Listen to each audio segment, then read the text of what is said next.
This is the Aldi Ferrex 125cc self-propelled petrol lawnmower. Now, I bought this online from Aldi. I paid £179 for it, I think it was, and I bought this after a fair bit of research. Now, one of the criteria that was very important for me was that it was a mulching lawnmower, and this lawnmower does have a mulching function, but it's also got a grass collection bag. So in this video I'll go through all the features of the lawnmower. I'll show you it in action and you can see for yourself whether it's worth the money or not.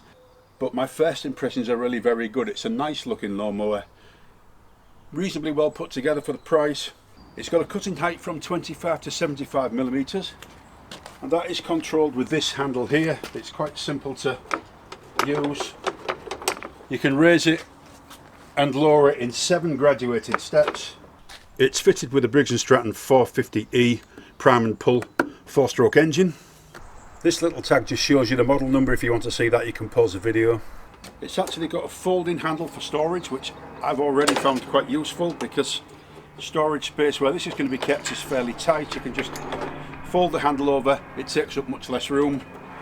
It's got a kill switch at the top there, which will stop the engine if you let go of it. You cannot start the engine unless you pull this handle in. This little black handle at the bottom is the self-propel system. Now, if you see when I'm trying to push it backwards, it locks the wheels. If I let go of this black handle, then it disengages the drive. 800 milliliter petrol tank, 0.8 of a litre. It comes with a 55 litre collection box and a mulching plug, and I'll show you how to fit these now. So I find fitting and removing the grass bag quite awkward, but what I'll do is I'll demonstrate that so that you can see it. For me, it's quite a bit of a faff to get it in, and I think there's a technique to it, but it's a technique that I obviously haven't got at the moment.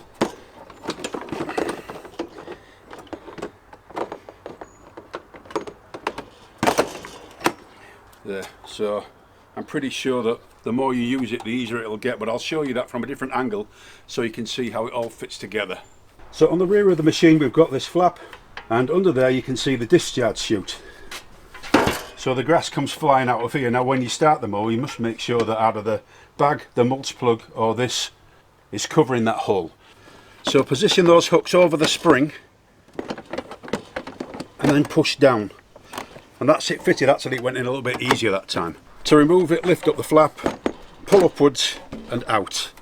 So to fit this mulching plug, and I will only be using the mulching plug, I won't be collecting grass because I've only got a small area to cut. So slide it in and push it down, and there's a clip on it. So as I push it in, you can hear it clip, and you can see that it's located properly by these 2 lugs. Now getting it out is really difficult. You've got to pull a little lever that's behind this post, press it all the way in, and it kind of, you've got to waggle it around to force it. Now there's that lever, look. So it's quite difficult to get out. It's not too difficult to get in, but as I said, I'll be leaving it in all the time.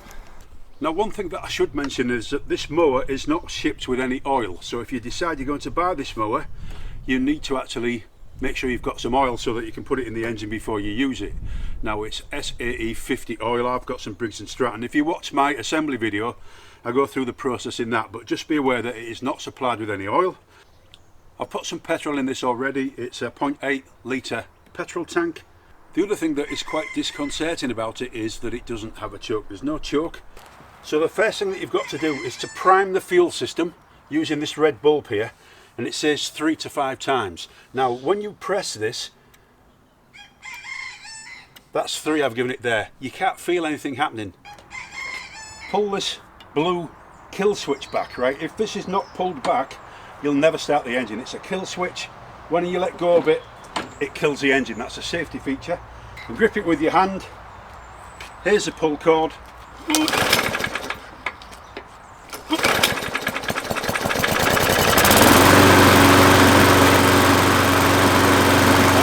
you let go of the cord, it kills the engine. Now, but what I'm going to do is I'm going to start the engine and just lift it up very slightly and engage the drive so you can see the wheels turning.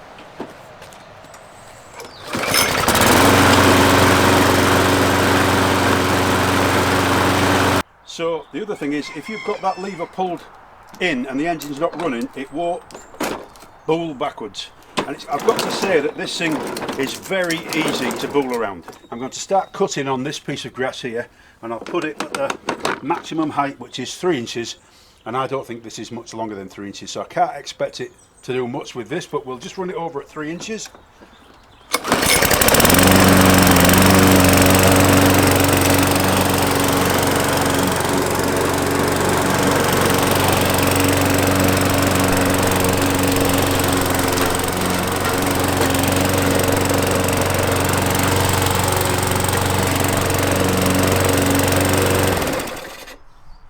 So as you can see, it's taken some off, and you'll notice that there is very little evidence of clippings there.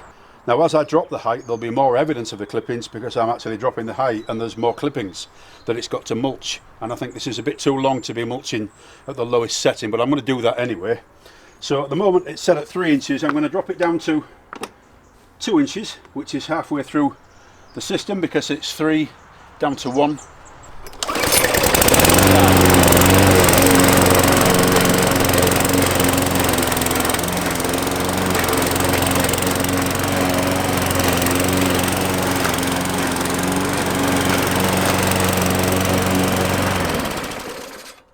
What I'm going to do now is drop it down to 1 inch, which is the lowest it will go, and I don't think it's going to be able to mulch it because there's too much stuff in there already. I'm asking too much of this mower, and it's not the mower's fault. But I'm going to drop it down to 1 inch and we'll see what it's like.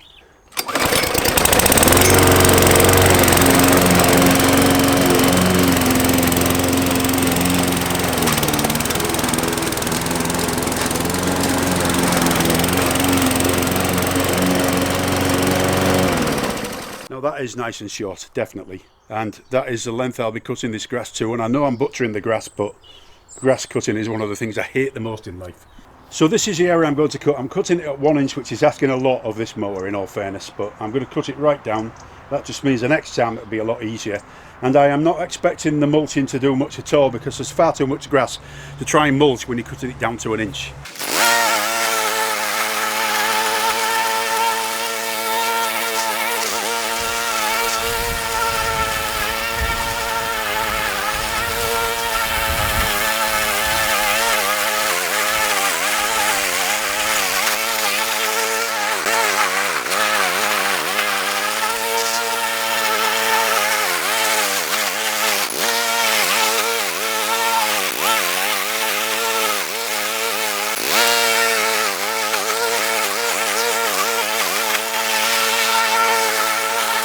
Now I can tell you that this grass has not been as short as that for many years. My old mower was a fine mower, but it never used to cut the grass down that short, and there are always stragglers everywhere, and this thing has cut it absolutely brilliantly. I am very impressed. Now that was like the SAS of tests for this mower. There's no way you can expect a mower to go from about 4 inches down to 1 inch and mulch. It just can't do it. And it stalled several times while I was cutting the grass, and I would have expected it to stall way more than it did. That's about the best way to put it. So that's about the hardest test you can put this thing through. Obviously you can try and cut longer grass, but that is unrealistic. I think it is realistic to expect people to have 4 inch grass in their garden. Now if I'd have gone down to 2 inches and cut it at 2 inches, it would have been way easier. It would have been a lot better. It probably wouldn't have stalled. If I'd have cut it at 3 inches, left it a few days, cut it at 2 inches, left it a few days and cut it at 1 inches, I think it would have cut without any issues whatsoever. But I wanted to put it through its paces, and I really do think that this is a capable lawnmower. Now it's just part of the next area I'm going to cut. There's a lot more than this, but it will give you an idea. So this has been left to grow too long because we've had no mower for a while, and you can see it's really long. It's straggly because the other mower never did a very good job at all. And what I'm going to do now is I'm going to cut this down to 2 inches, and I'm not going to film it. For £179 self-propelled mulching, I think it's a brilliant little lawnmower. I'm very impressed with it, and it's not the best on the market, but it's certainly cheap, and it certainly gets the job done. Now unless you actually want the best of the best, you could save yourself a lot of money getting one of these machines to cut your grass. I'm very pleased with it. I'm very glad I bought it. I hope you found this review useful. Thank you for watching, and please take care.